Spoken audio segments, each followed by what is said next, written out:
what Chris Guest does so well is he identifies a subculture, and the dog show people, and who are an interesting group of people. And it has its own hierarchy. It's what he did with Waiting for Guffman. It's what he did with The Mighty Wind. Kind of take a group of people where their whole life is this one world. And then you get deep inside of the politics and the back and forth and the people not behaving their best and other people, being very virtuous. And then you throw dogs on top of it and you've got a movie that's good 25 years later. And also, the comedy stands up. It's funny. What's great about what Chris does, and at first it scared the bejesus out of me, is that he just rolls the camera and he gives you some given circumstances. He tells you a lot about your character before you come in. And then he just kind of throws you into the middle of the pool and just rolls and rolls and rolls. And we'll have like a goal we have to talk about. Say it's Jennifer Coolidge and I, and we're talking about our dog and her training. So we know we have to get that out, but while we're improvising, it's about a bunch of other things too. So he lets the camera roll and roll, and that used to scare me. He's like, oh my God, I have to fill every second of it. And then you find out that in those moments where you didn't know what you were going to do and you just kind of look down, he uses that somewhere to hilarious effect. So a lot of the hilarity is done in the editing room with Chris. I think it gave me confidence working on this film. It gave me confidence that I don't have to try so hard, because if you try hard, it's just not funny, and trying hard doesn't work in a Christopher Guest film. You have to really be chill and relax, and it's more important to behave than it is to set yourself up for a joke, unless you're Fred Willard, and that's what he did all the time, and a genius at it. But it taught me that very little, as long as I've done my homework, very little energy is and intellectual mind games are necessary. It's setting it up, it's doing all the work ahead of time. John Michael Higgins always says, or at least he said this 10 years ago and I never forgot it, said we pack heavy. We come metaphorically with suitcases full of stuff. We've done our work and then we just kind of let it go. It's Christopher Guest. Have you seen Waiting for Guffman? Did you see Spinal Tap? No one has that sensibility, that sense of humor, that sense of satire to look at things and turn them on their head the way Chris Guest does. And we need more of his humor and his worldview now more than ever. We were in Vancouver, and there was a big dog show at the exact same time we were shooting. So all the best dogs were at the dog show. So we, in our movie, had sort of the second best or third best dogs. So they made They made as many mistakes as the people did, which is a high bar, because we make mistakes all the time. But the dogs, and then eventually some of them drifted back from the competition and got into our movie, and they were like champions, So I remember that. I'm being upstaged by the dogs. Don't work with dogs and children, that's why. He gives you a sort of an outline of what he needs to happen, and then you come up with the character yourself.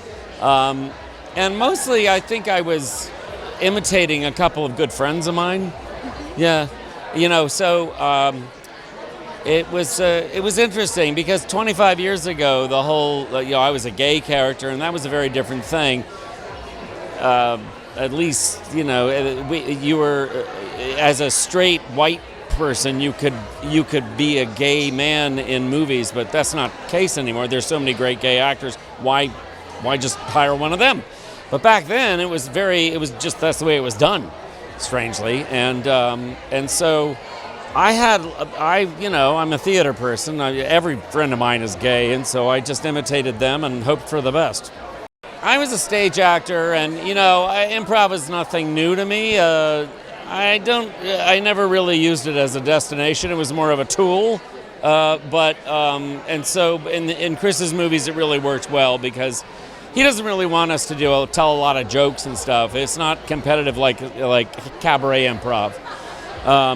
He really just wants the story to evolve. And so maybe my time on the stage helped with that. So I hope. Once we made Best in Show, really after we did that, Chris and the boys did Spinal Tap, many producers were producing improv movies in imitation of us, frankly. So all the jobs that were offered to me were improv jobs, and usually I was a gay character. So that's Hollywood, you know.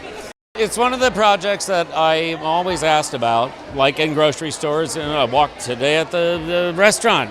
2 people talked about Best in Show. I said, tonight's the 25th anniversary. Now they're trying to get tickets. So, you know, I have to deal with it every day. Everyone loves dogs. Apparently that's, I mean, let's be honest. Yeah, everybody's got a dog. Everybody wants a dog. Even if you hate dogs, you're going to come see this movie. I think if this was about cats, it would have been a massive flop. Of course, then again, it could have run on Broadway for 90,000 years, right? So, you know. But then again, the Cats movie, I've been trained in improvisation, so I'd done a movie with Christopher before that. I did a movie called Waiting for Guffman, so I knew how he worked. And then the added, I guess, component were the dogs. And I play Parker Posey's husband in the movie, and we had a Weimaraner, and our dog misbehaves in the movie, but it also had to know how to be a show dog. So we had a movie dog. We had a movie dog that knew how to misbehave badly, but also had been, you know, been in like dog shows, so could do both. So between the dog and the dog trainer and Christopher, it was a lot, but so much fun. Best in Show spoiled me because Christopher is so creative. We get to go to every department, like my hair, the clothes, the props. He lets us go to every department and talk to them and become a part of it. And of course, that doesn't happen very often. So I got very, very spoiled working with Christopher on all of his movies. But that one in particular, Parker and I were catalog people in the movie. We love catalogs. And so when we went to go get our costumes, we went to many, many stores that had catalogs, like J. Crew or Banana Republic or what have you, and pick out our clothes. And the costume designer would follow us around. And so yes, and that doesn't happen very often. Yeah, it's crazy. And my character, I talked to Christopher about this. I said, I think my character fancies himself that he looks like Matthew Perry from Friends. And so we dyed my hair and cut it to look exactly like Matthew Perry from Friends at that time. And no one knows that but me, you know, I mean, it's certainly not a part of the movie, but it just sort of helped get me into character. So yeah. And then our braces and all of that business. So yeah, Christopher, we were having initial meetings before the whole movie began. And Christopher said, I think you two might be wearing braces. And I thought, wow, that's really interesting. And so that's how that came about. It was a jumping off point for my career, for sure. Got to be in a lot of fun, you know, movies and TV shows along the way, and also writing a lot of fun stuff. So between the acting and the writing, I've been very blessed.